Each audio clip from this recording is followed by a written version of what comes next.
మిత్రులారా, ఇవాళ ఈ సభ ఆషామాషి సభ కాదు.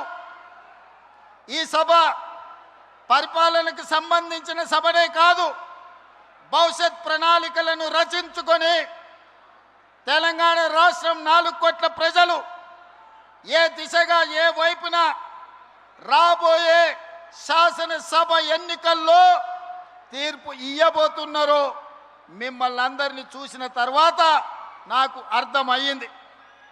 చాలామంది మీడియా మిత్రులు ఈడ ఉండొచ్చు, లేదా హైదరాబాద్ నగరంలో ఉండి చూస్తున్న మీడియా మిత్రులకు నేను ఒక అంశాన్ని గుర్తు చేయదలుచుకున్నా.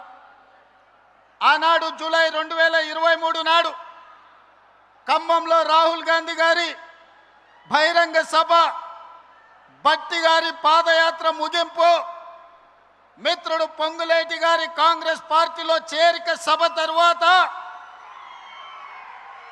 గాంధీ భవన్లో పాత్రికేయ మిత్రులు నన్ను కలిసిండ్రు.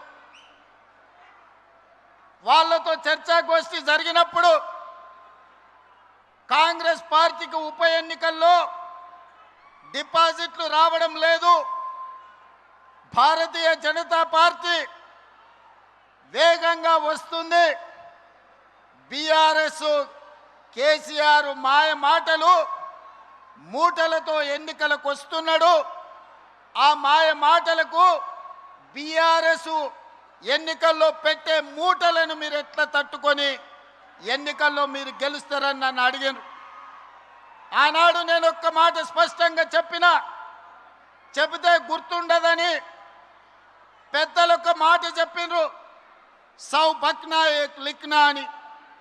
ఆ మీడియా మిత్రులకు నేను ఒక మాట చెప్పిన, మీరు కాగితం తీసుకొని రాయండి, సీల్డ్ కవర్లో పెట్టండి, డిసెంబర్ ఎన్నికల తర్వాత ఫలితాలు వచ్చినప్పుడు నేను చెప్పింది నిజమా కాదా తెరిచి చూడండి. ఈరోజు నేను చెబుతున్నా అని ఆనాడు ఒక మాట చెప్పిన. మీడియా మిత్రులకు నేను ఇవాళ గుర్తు చేయదలుచుకున్నా. ఖమ్మం మీడియా మిత్రులు, హైదరాబాద్ గాంధీ భవన్ మీడియా సోదరులను మీరు అడిగి తెలుసుకోండి నేను చెప్పింది నిజమా కాదా.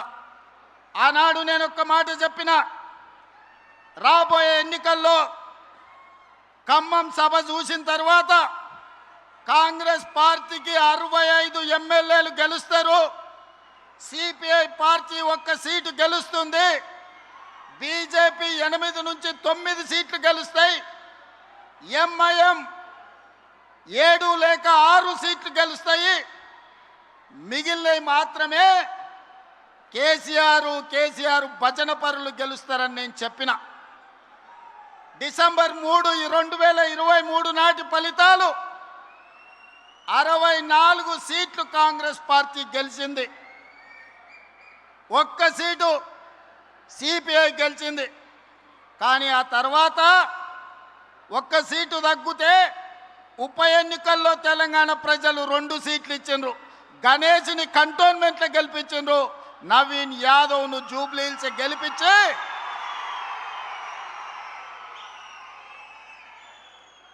64 సీట్లను 66 సీట్లు చేసిరు.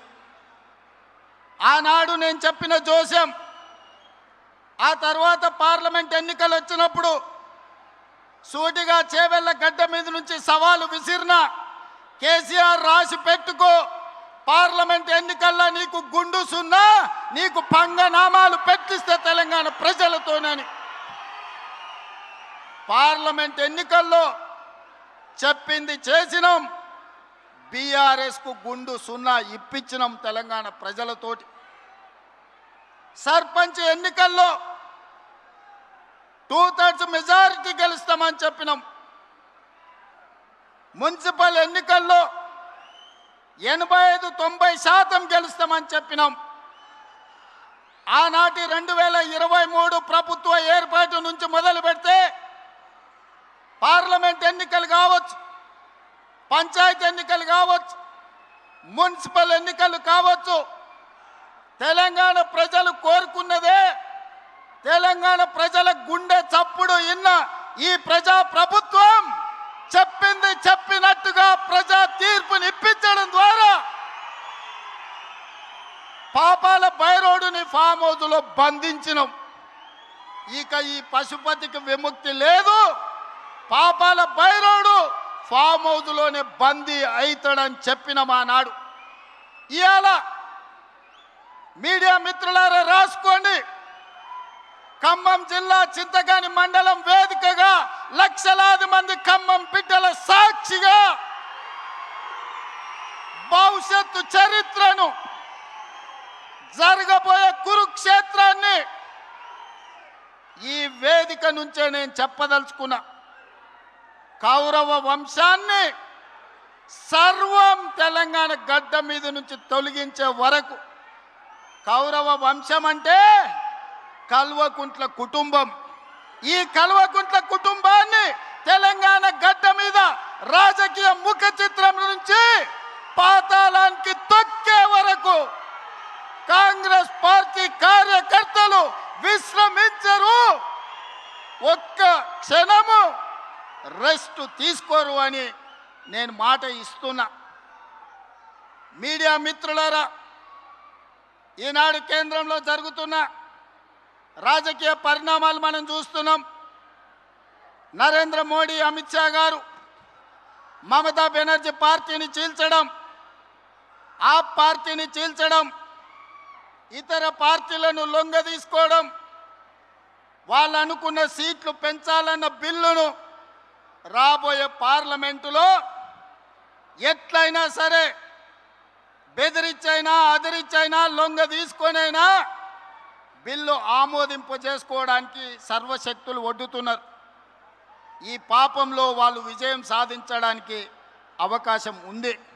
అందుకే ఈనాడు తెలంగాణలో ఉన్న 119 అసెంబ్లీ నియోజకవర్గాలు రాబోయే 2029లో జరగబోయే ఎన్నికలు, ఆనాటి జోస్యం ఎన్నికల 6 నెలల ముందు చెప్పిన, ఈనాడు నేను చెబుతున్న ఎన్నికల జోస్యం 36 నెలల ముందు ఖమ్మం గడ్డ మీద నుంచి నేను చెప్తున్నా. రాబోయే ఎన్నికలు 2029 డిసెంబర్లో జరగవు, 2028 డిసెంబర్లో జరగవు, 2029 మే జూన్ మాసంలో మన శాసనసభ ఎన్నికలు జరుగుతాయి. తెలంగాణ రాష్ట్రంలో ఉన్న 17 పార్లమెంట్లు సీట్లు 26 పార్లమెంట్లుగా మారుతాయి. 119 ఉన్న శాసనసభ నియోజకవర్గాలు 182కు పెరుగుతాయి. ఈరోజు చెప్తున్నా, 182 శాసనసభ నియోజకవర్గాలలో 117 సీట్ల పైన గెలిచి